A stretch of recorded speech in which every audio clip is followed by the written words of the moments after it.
নমস্কার, অর্পিতার খামখেয়ালি গল্পে আরও একবার সকলকে জানাই স্বাগত। আশা করি সকলে খুব ভালো আছেন, আমিও ভালো আছি। আমার আজকের রেসিপিগুলো দেখেই বুঝতে পারছেন একদম সিম্পল একটি রেসিপি আমি আপনাদের সাথে শেয়ার করছি। এই রেসিপি শেয়ার করার মতো কিছুই নয়, গরমের দিনে তৃপ্তিদায়ক একটি রেসিপি আমি আপনাদের সাথে শেয়ার করছি। আসলে একটি দিন গরমে আমি যেভাবে কাটিয়েছি, যেভাবে খেয়েছি, সেরকমই একটি থালা আমি আপনাদের সাথে তুলে ধরছি। প্রথমেই জল গরম করতে দিয়ে দিয়েছি, নিয়ে নিয়েছি হচ্ছে কিছু সবজি কেটে। দেখতেই পাচ্ছেন এখানে পটল, কুমড়ো আর আলু আমি কেটে রেখে দিয়েছি।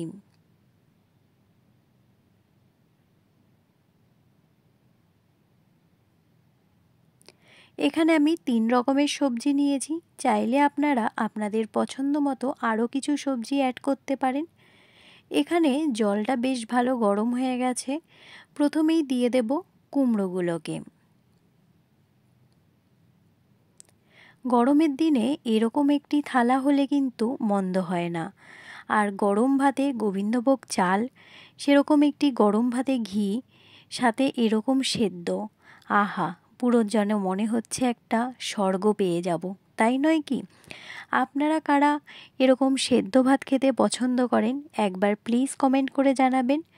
আমার তো মনে হয় গরমের দিনে এরকম হালকা পাতলা রেসিপি খেতে বেশ ভালো লাগে। দেখতেই পাচ্ছেন জল গরম হলে আমি কুমড়োগুলোকে দিয়ে দিয়েছি।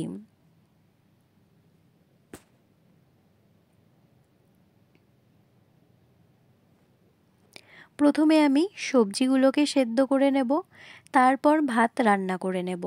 ভাতটা আমি প্রথমে রান্না করিনি, ঠান্ডা হয়ে যাবে, সেদ্ধ ভাত ঠান্ডা খেতে একদমই ভালো লাগে না, সেই জন্য।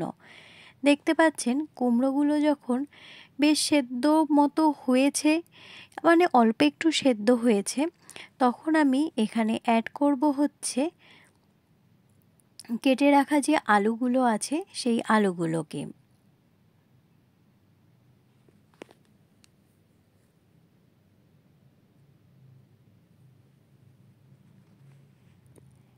এরকম একটি রেসিপি তুলে ধরার মতো তেমন কিছুই নয়, আমি একটি দিন যেভাবে কাটিয়েছি সেটিই আমি আপনাদের সাথে শেয়ার করছি। কারণ সেদ্ধ ভাতের এই আইটেমগুলো রান্না করতে পারেন না এরকম কেউই নেই, সেই জন্য আমি আমার হোস্টেলের একদিনের অভিজ্ঞতা আমি আপনাদের সাথে শেয়ার করছি। কুমড়োগুলো এবং আলুগুলোকে খুব ভালো করে আমি সেদ্ধ করে নেব, এর মধ্যে পটলগুলোকেও দিয়ে দেব। আমি প্রথমেই বলেছি সবজিগুলোকে আমি একসাথে সেদ্ধ করে নিয়েছি। আর এখানে আমি অ্যাড করব ডিম, আমি ডিম সেদ্ধও নিয়েছি। এই হচ্ছে আমার আজকের অমৃত সমান খাদ্য। দেখতেই পাচ্ছেন কুমড়ো, আলু এবং পটলগুলোকে খুব ভালো করে আমি সেদ্ধ করে নেব। এই পর্যায় পর্যন্ত যে সকল বন্ধুরা ভিডিওটি কন্টিনিউ করছেন কিন্তু একটি লাইক দিতে ভুলে গেছেন, প্লিজ একটি লাইক দিয়ে ভিডিওটি কন্টিনিউ করবেন। আপনাদের একটি লাইক কিন্তু আমার কাছে অনেক গুরুত্বপূর্ণ। প্রত্যেক ভিডিওতেই আমি এই রিকোয়েস্টটি আমার সকল দর্শক বন্ধুদের করি।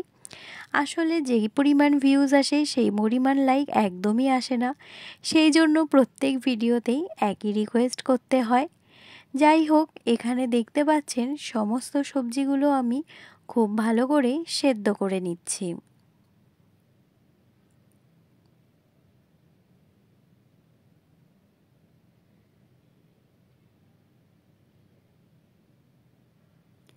গরমের দিনে বেশি মশলাওয়ালা খাবার খেতে কিন্তু একদমই ভালো লাগে না, বিশেষ করে দুপুরের সময় একদম ভাল লাগে না, সেই জন্য এরকম একটি থালা থাকলে মন্দ হয় না। কিন্তু আমি বলেছি ডিমও আমি সেদ্ধ করে নেব, দেখতেই পাচ্ছেন এই সেদ্ধগুলোর মধ্যে ডিমও দিয়ে দিচ্ছি যেন ডিমটা হাফ বয়েল থাকে, তাহলে খেতে ভালো লাগবে।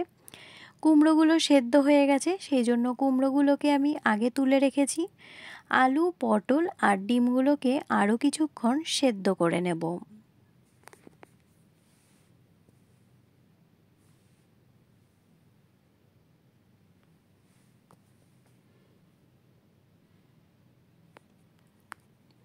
বাঙালি মানেই ভাত প্রিয়, ভেতো বাঙালি যাকে বলে। দুপুরে কিন্তু ভাত হলে বেশ ভালো লাগে, কিন্তু কি করব, রিচ রান্না খেতেও ভালো লাগে না, এত পরিমাণ গরম পড়েছে। আর বুঝতেই পাচ্ছেন কলকাতায় প্রচণ্ড গরম। সেক্ষেত্রে এরকম একটু সেদ্ধ সেদ্ধ ভাত, গোবিন্দভোগ চালের ভাত যদি হয় তাহলে বেশ ভালো লাগে। হোস্টেলে একটি দিন এভাবেই কাটিয়েছিলাম। এখানে আলু, পটল আর ডিমগুলো সেদ্ধ করা হয়ে গেছে, সেগুলো আমি একটি পাত্রে নামিয়ে রেখেছি। এবার আমি গোবিন্দভোগ চালের ভাতটা তৈরি করে নেব। ফেনা ভাত তৈরি করেছি, বুঝতেই পাচ্ছেন। জল দিয়ে দিয়েছি, জলটা যখন একটু গরম হয়ে গেছে ভিজিয়ে রাখা যে চাল আছে সেটা আমি দিয়ে দিয়েছি।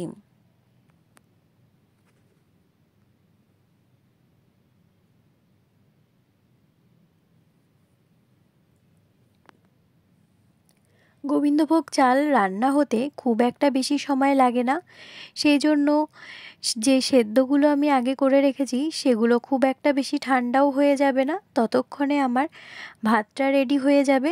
আমি সেই ফাঁকে যে সবজিগুলো রয়েছে সেগুলো আমি মেখে নেব।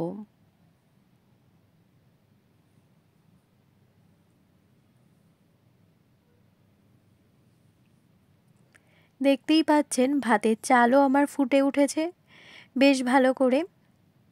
আর কিছুক্ষণ ভাতের চালটা ফুটতে দিতে হবে।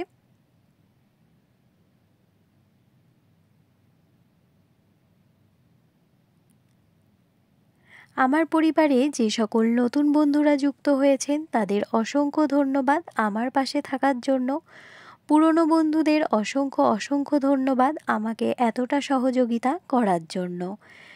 আমি এপাশে ভাতটা হতে থাকুক, অন্য পাশে আমি সবজিগুলোকে মেখে নিই, তাহলে অনেকটাই এগিয়ে যাবে। সেই জন্য দেখতে পাচ্ছেন প্রথমেই পটলগুলোকে আমি মেখে নিচ্ছি লবণ,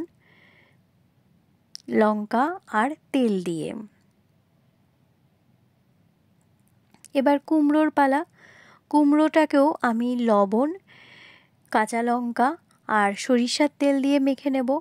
এখানে আমি চাইলে ভাজা লঙ্কা ব্যবহার করতে পারতাম, প্রথমেই বললাম প্রচণ্ড গরম কলকাতাতে, সেজন্য আর রিস্ক নিইনি ভাজা লঙ্কার। কাঁচা লঙ্কা দিয়েই কাজ সেরে নিয়েছি। খুব একটা মন্দ কিন্তু লাগেনি ভর্তা রেসিপিগুলো। ভর্তা মানে যে কোনো বাঙালির কাছেই প্রিয়। এটা যে কোনো ভর্তার সময় কিন্তু আমি বলি, ভর্তা রেসিপি হলে এক থালা ভাত নিমেষে উঠে যায় যদি ভাত গরম থাকে। সেক্ষেত্রে এই কুমড়ো ভর্তা, পটল ভর্তা মন্দ লাগে না কিন্তু কাঁচা লঙ্কা দিয়ে। আর গরমের দিন বুঝতেই পাচ্ছেন যতটা হালকা পাতলা খাওয়া যায়। এখানে পটল, কুমড়ো আর ডিমের খোসাগুলো ছাড়ানো হয়ে গেছে।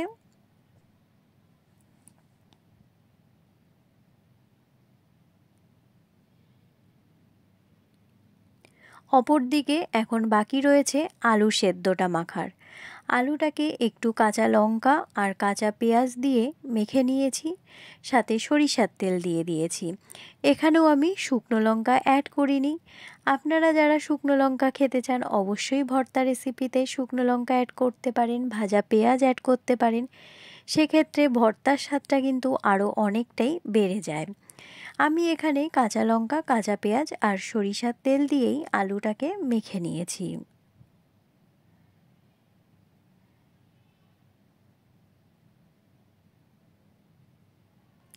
একদম সাদামাটা একটু থালি রেসিপি আমি আপনাদের সাথে তুলে ধরেছি।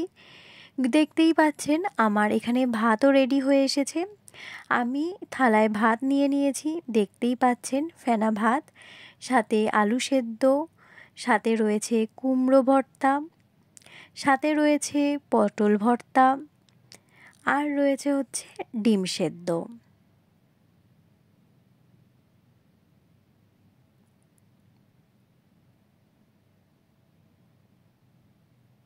গোবিন্দভোগ চাল মানেই কিন্তু ঘিটা মাস্ট। ঘি না হলে গোবিন্দভোগ চালের সাথে একদমই জমে না। সেক্ষেত্রে এতগুলো ভর্তা দিয়ে খাবো আর ঘি অ্যাড করব না তা তো অসম্ভব, কখনোই সম্ভব নয়। সেজন্য নিয়ে নিয়েছি ঘি। সত্যি বলতে আজকের কিন্তু লাঞ্চের মেনুটা আমার কাছে প্রচণ্ড পছন্দের। একটা অসাধারণ খাবার আজকে খেয়েছি, মানে আমার কাছে এক টুকরো স্বর্গই বলা যায়। আমার আজকের এই সিম্পল ভর্তা রেসিপি থালি আপনাদের কেমন লাগলো অবশ্যই কিন্তু কমেন্টের মাধ্যমে জানাবেন। ভালো লাগলে পাশে থেকে যাওয়ার অনুরোধ রইল। সকলে ভালো থাকবেন, সুস্থ থাকবেন।